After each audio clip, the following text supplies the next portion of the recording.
Here are 10 of the weirdest things that I've ever done to manage my anxiety. And I'm sharing this because I teach my folks with high anxiety, medium anxiety, low level anxiety, to do what might feel embarrassing or weird, but that is actually helpful. And so I thought I'd start with me and share it with you about the things that really were, when I looked at them later, something that felt like an instinct, even though it was embarrassing and weird, was actually the things that really helped me ground myself and help me work with my anxiety. So here we go. Number one, I've slept on the floor. I remember living in Guatemala and feeling like I was super, super, super alone. One time where I moved to Guatemala and I was in this small little space by myself and I could hear noises outside. I was young, I was in my early 20s, and I really didn't know where I was exactly. I could hear these noises and I got on the floor, and I've done this many times. I got on the floor, put the pillow and my blanket, and I slept on the floor. And that was just a grounding exercise. I got close to the ground. And you'll see, this is some of the weird stuff, and it works beautifully. It made me feel swaddled. Number two, I've been driving and really anxious. I pull over and I move to the back seat of the car. And I know exactly what I'm doing with that. I'm wanting to feel swaddled in the back seat. I felt more taken care of for some reason, and I would allow myself to cry. I would do dynamic techniques. I would ask if it was about safety control or approval, cry in the back seat. And everyone knows that I say that our churches in dynamic are bathrooms and cars. So back seat of a car, pull over. Number three, public restroom. So I've been at a happy hour or at a club or at a friend's house, and I'll start to feel anxiety. I'll start to feel something happen. I'll just go to my church, the restroom, and I'll start doing my dynamic. I will start asking, is this about safety control or approval? I'll say yes to all the energy in my body. But again, the bathroom feels contained and swaddling, and it's safe, and I can be by myself and work with whatever tools that I need with my anxiety. Number four, I've knelt in the bathroom. I remember, again, being in Guatemala. That was a pretty anxious time of my life. And being invited to a party where the people did not feel friendly. So again, I had this incredible, intense, lonely feeling. So I asked to go to the bathroom, and I went inside the bathroom and I knelt.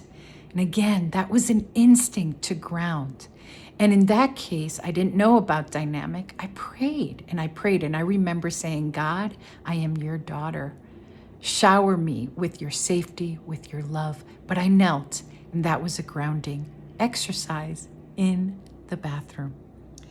Number five, I wrote on my arm.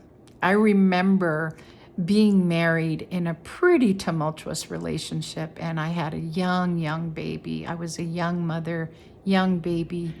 I was home alone, and I had all sorts of abandonment fear and reactivated trauma because my husband was out and I didn't know where he was, et cetera, et cetera. All of you know this story.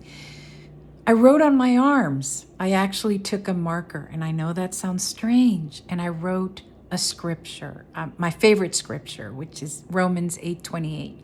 God works for the good in everything that he does. And I remember that it just felt calming to see it on my body. And again, what I was doing was trying to embody my anxiety and ground myself. This was when I was young. I actually wrote on my arm. Number six, I held a stranger's hand. And I was on a plane, and in my 20s, I had a terrible plane phobia. And I was crying, and I was shaking, and I was sweating on the plane. And I actually held the person. They were kind enough to offer me their hand, and I held their hand. And what you can see, the thread here is using the body. using the body and being in touch with the body. And that was super helpful, to hold a stranger's hand. Number 7, body pillows. When going to sleep, and this is something I still do today, I have body pillows. And again, it's the feeling of being swaddled. So I put, like a pregnant woman, I put pillows around me. If I don't have a warm, delicious, heavy body next to me, an actual body, I use body pillows. And it makes me feel swaddled, which is why we swaddle newborns in blankets. It's because they don't flail. They don't feel like they're falling. So yes, body pillows around me. In a hotel, surround yourself with body pillows, or just pillows, period. Number 8, I sleep with headphones on. And that's something I tell my people all the time, or with your phone near with a meditation. So let's say you're woken up at the 3 a.m. or the 4 a.m. wake-ups. I press a meditation. My favorite people, sometimes it's my own meditations, and I press play. And it puts me right back to sleep. And even to go to sleep, I have a talked meditation, an audio going on. And the idea here is that it transports me back to being a little girl. My internal child is soothed, like someone's reading me a story, someone reading something to me at night. I still do that today. And anyone who's in my bed with me knows that I'm going to have earphones so that when I wake up, I just press play and I'm soothed. And remember that those neural nets, those calming neural nets, are being built. The unconscious is absorbing all of that in, whether you're sleeping or not. So it's just great in general. Number 9, I have lied down on the floor, spread eagle.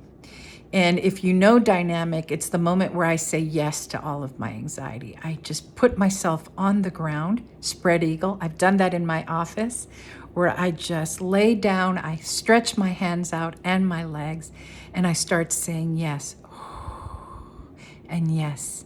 And I allow all the bubbles of energy, of anxiety, and sometimes of excitement just start to leave my body, so I self-regulate. And again, I'm grounding. This also helps with couples, by the way. If you're arguing with somebody, if you're arguing with your lover or your partner or your child, lie on the floor with them. And it's amazing how all of that energy begins to leave the body. Okay, so lying on the floor, and I do it spread eagle. It really helps. It feels like it leaves my body more easily. Number 10, and this one I love, I do all the time. Be still and know that I am. I get very, very, very quiet and very still. So even before I do public speaking, or I remember getting ready for my wedding, I asked people around me who were helping me put my makeup on, or even in situations where I'm about to go public, I get very quiet and very still, and I go inside. And that stillness, not because I'm frozen, it's because I decide on that quiet and that stillness. It really helps. And it also helps me rhythmically breathe and breathe. So I get in touch with my very organic, calm, still, quiet nature. And it's beautiful. And of course, the idea of be still and know that I am, I just repeat that over and over, really calms me. So those are 10 very weird things that I've done that help me with embodiment, with grounding, with knowing myself, with getting back to my true self, that have really helped me with my anxiety. I want you to think of some of the things that help you with your anxiety that sometimes have felt embarrassing or weird. But we're here for it. We're here because we're here to heal.